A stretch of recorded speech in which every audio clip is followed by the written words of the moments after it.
Hey, my name is Kim, and I am the Director of Community Engagement with Minding the Gap. Today I'm going to share with you about building bridges. It's one of our pillars in Minding the Gap, and it's one that's really important and super special. And I hope that as you're engaging with us as a volunteer, that this will give you some resources in how to be the best volunteer and make a significant impact with building bridges. So what Building Bridges is it is our tutoring and mentoring program with Minding the Gap. We focus on helping bridge academic and emotional gaps in the students' lives that we get to work with. We partner with the schools in our area, our local elementary schools, and we're able to bring an impact with one-on-one mentorship or coming into a classroom and helping the teacher be able to work with their students. So here's what it looks like. You're gonna come in as a volunteer and you're gonna check into your school, make sure you bring your driver's license so you can check in with them, and then you're gonna either go to your classroom and assist a teacher with their group classroom. So they might be in reading hour and you help them with reading, or you help different students in either pockets of kids or maybe one-on-one, depending on what the teacher wants you to do. Or you might be assigned a student that you're gonna work with one-on-one. Now that's probably you're gonna go to the classroom and then be like, hey, can I work with so-and-so?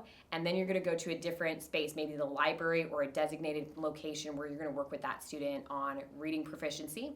Every now and then the teacher asks you to work on something else with the student, and based on your capacity, that's totally up to you if you opt in or out. If they're like, can you help them with math? And you're like, I don't like math at all. You can always opt out of that. So our focus is literacy, but obviously we can help support our students and our teachers in whatever ways we're capable of. Literacy is such an important piece because what happens is students learn to read up to like third grade, right? So up to third grade, they're learning to read. After third grade, typically they're using reading to learn.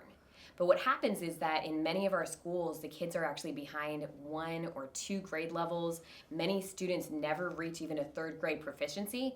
And what ends up happening is that when that transition happens to 4th grade, 5th grade, and beyond, they don't have the skill sets to be able to keep up. And it ends up causing some big issues later on. So we get to help bridge that gap through building bridges.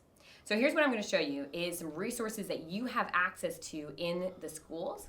So when you check in, you work with your student, you also have a building bridges box that I'm going to show you. And this is especially useful because sometimes you'll have a teacher that gives you homework to work with your student. And in that case, do the homework, work on that specifically. But some of you will have a student that never comes with homework that you should be working on, and you got to figure out how to fill that 30 minutes or an hour with what.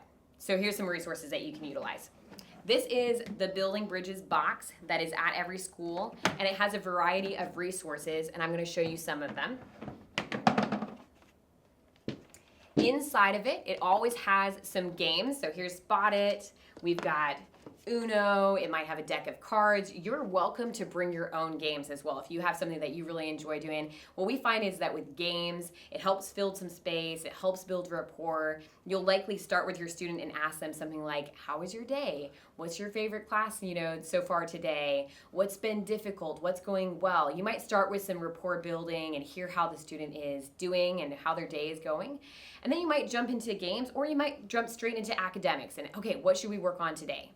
Now, if you need to make it all up, here's where we go into the actual resources you can utilize. Inside of your boxes, you're going to also have resources like these. These are sight words that you can practice flashcards and teach the students sight words. If they can learn their sight words, that increases their ability in literacy and reading so much. Inside of the box as well, you'll typically have some paper, pens and pencils, things like that. So you could do some writing practice if you want. You could do some spelling practice if that's important to them. So you can kind of make things up as well based on what your student specifically needs. But here as well, you've got some resources for practicing reading. Practicing reading is going to be one of the big things you're going to do. Working on sight words, maybe doing some writing with that, but practicing reading will be important. You'll have a variety of books. Every book has this one here. It's Jen and Brew at the Zoo, and it's a simple reader. You can read it, have the student read the whole thing, or you can read part of it and give them the practice hearing it and then maybe reading it after you. This box specifically has green eggs and ham. Your box might have something else. But then what's also consistently in the box are these 3 books, book 1, 2, and 3 of this curriculum called ESL Launch that's designed for teaching English the natural way. And inside of it, and I'm going to do a deeper dive here shortly, inside of it are a whole bunch of pictures with sentences that you can practice reading with your students at a variety of levels. You know, this book 1 has just words. So if somebody's just working on some words, you can start there. In book 3 here, we've got some more, complicated sentence patterns, and you can practice working through each flashcard, like the picture with the words, and practice reading. This allows their reading process. You can work with books or their homework, but by using books like this, it allows it to be a picture and a picture and a sentence, which keeps it a little bit more engaging and fun. So that's essentially what building bridges looks like. Thanks for being a volunteer with us. Reach out to your site coordinator or on the WhatsApp if you have any questions or communication needs that are, that you're like, hey, how do I deal with this? How do I navigate that? That's your point of communication, and that's what I've got for you.